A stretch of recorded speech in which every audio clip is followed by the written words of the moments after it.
Hello viewers, the Model Maniac back with another video. Yes, another unboxing video it is today. I'm doing something a bit, well, I say different. The scale's not different. The manufacturer is a bit odd. We've only ever done one of their kits before on the channel, Revell that is, and we're doing a Challenger 1, which is a tank unlike others I've done before in the fact that it's not Second World War and actually relatively modern. In the 90s, this exit left service. So, yeah, um, and yeah, it's 176. So probably my favourite scale. And well, let's have a look at the parts, shall we? I mean, ah, I've done this wrong because of course we don't look at the parts. We look at the instructions. Now I've left the instructions in a very awkward position, forgetting I'd have to sit around a tripod. Right, I'll grab those. And what's nice is, I can already tell you now. Oh no, it's the third Revell kit we've done.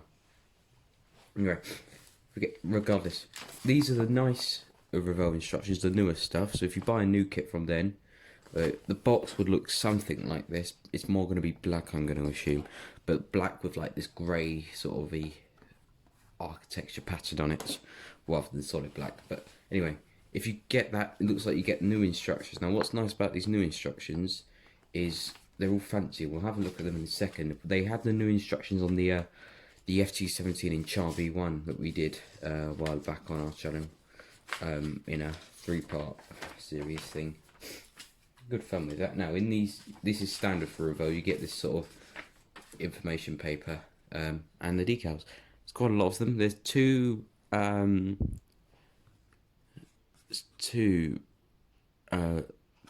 schemes here. Although I think you might use them all for both of them. I'm not entirely sure. But there they are. They look very well printed. Nicely put on there, not too squished. Now, here it is, the instructions. Let's move this out of their way. Okay, so yes, first of all, you'll notice you've got sort of a key system that they've set up here. Just want to make sure I've got it all on camera. There we are. That looks quite good, doesn't it? Now, yep. You got some information and things, and you open up, and it tells you the paints you need. So if you want to know what paints you need, let's have a look, shall we? They still use the alphabet system for Revell. So 66, which is olive grey, is just represented by the letter A in the instructions, which is annoying, but at least it's in colour so you can see what it would be, which is better. Certainly an improvement, but yeah, nothing too special here. Just zoom out as we go on here. You'll need, there you are. Now, then you of course get your standard, they don't do this with Airfix unfortunately, but Revell do it. They give you a sprue map and then a bit extra for the other 2 sprues. Now let's get involved in these instructions, shall we? Yes, that's what I think. So, standard tank kit. I must admit there's quite a lot of steps. They've made it nice and simple to do. And I think, well, first of all, this is a skill level 4, and obviously I will make a quick note here. Revell skill levels aren't like Airfix ones, if you know what I mean. They don't go off difficulty of the kit only. They do take that into account, but they also take into account the number of parts as well, which I suppose, yes, if it's a lot of parts, they're probably going to be small, so complexity does matter there. But yeah, put your tracks on pretty much immediately after you've built your running gear. You can see, then you add some of the back plates, side plates you put over the wheels. So I'm just getting used to this. There we are, that's the one. There you are. And you put the gun on, massive gun. I believe it might be 120mm, I think. yeah, I think that might be the size of the gun. Yeah, you put your cupola and things on there. Look at the top there. Just zoom in. Sorry for the shadow. You can see adding some of the extra storage and whatnot. There you are, and you get this nice base as well, which we'll see in a second. The parts, and that's paint scheme number, well, 2 really, because technically you'd think the one on the box would be the first one. But yeah, I might do this one. I'm actually quite torn on what ones I'll do. This is quite interesting.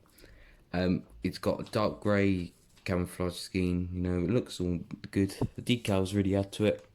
But yeah, and they also get a desert one as well, which would have been used in Iraq, I think.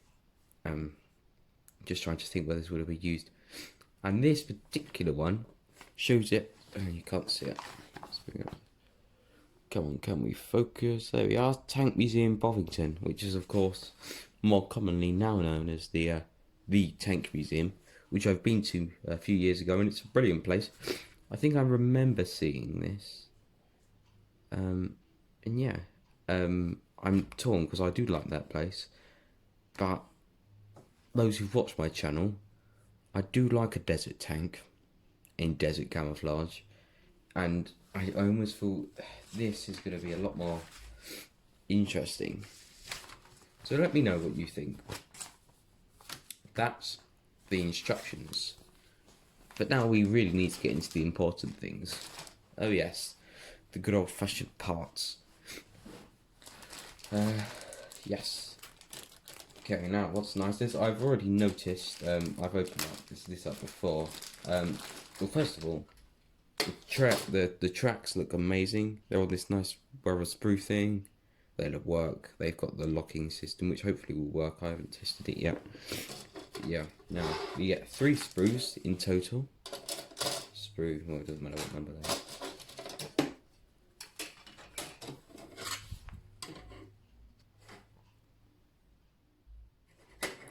There, so you can see them all. This is your big like sort of just stone, I guess, that you get to pop the thing on, but that doesn't seem exclusive to a Challenger really. You could pop any tank on that, and I think that looks quite good. Obviously probably 176 is probably your best. You maybe might get away with 172nd, but yeah. Oh, let's bring it in. Lots of wheels, of course. It's a tank, you'll expect that. There's no different. Got your sprockets there. Just lots of road wheels, of course. Oh, there's suspension bars, I think. What have we got here? So top of the hull.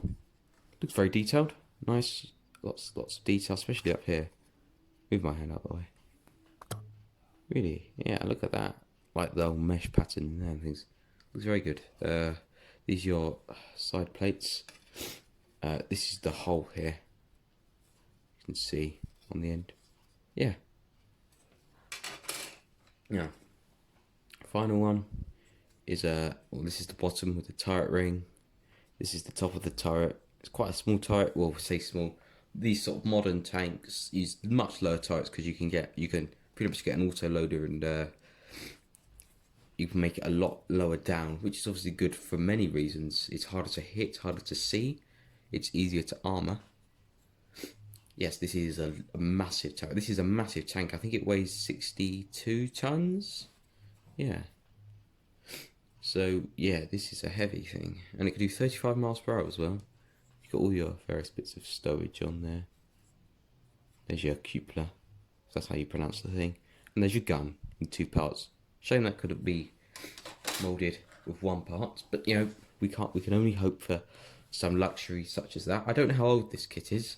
I've had a look at the box. I don't believe it says, but I think we best, you know, pack the old thing up, and I'll share my thoughts.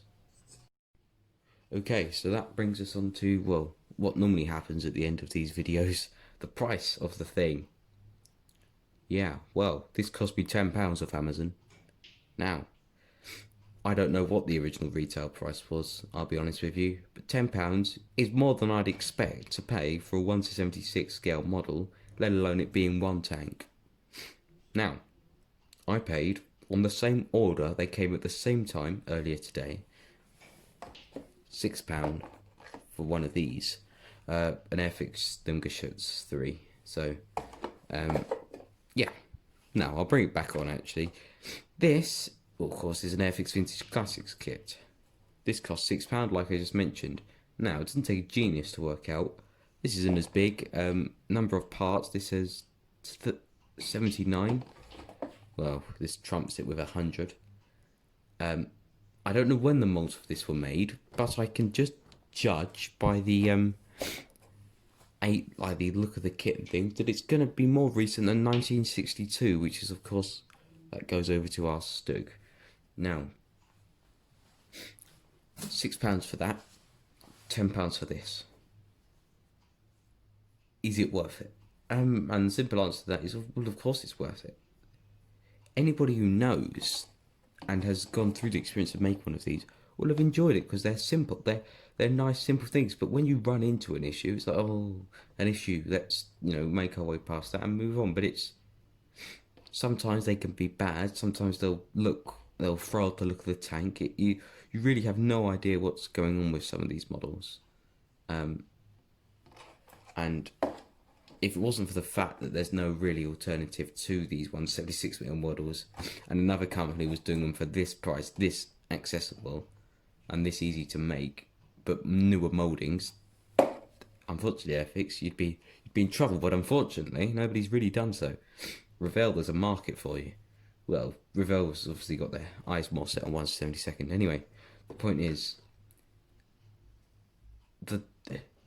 this is so much better than that. If you see this for £10, or cheaper, if it's cheaper, get it immediately. If you want it, of course. But if you're umming and ahhing about it, don't let a price be a factor in that.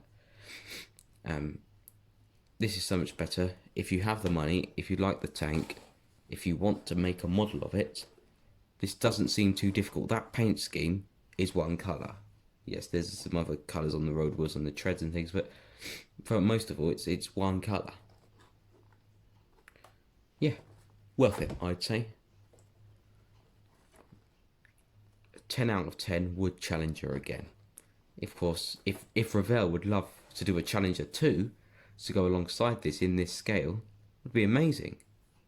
Because then you could show the evolution, couldn't you? But unfortunately, this seems to be their only sort of modern, I suppose you could argue, sort of Cold War-ish tank. In this scale, I think. They do like a T90, a T55, and what's the other one? Oh, it's not an Abrams. A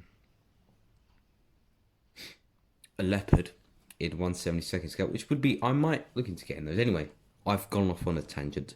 Thank you for watching. This is a good kit. If you want it, you can get it. There's the price is, I think, reasonable. So I'm gonna stop talking because these videos go on for way too long sometimes. Thank you for watching. I'll see you all in the next video.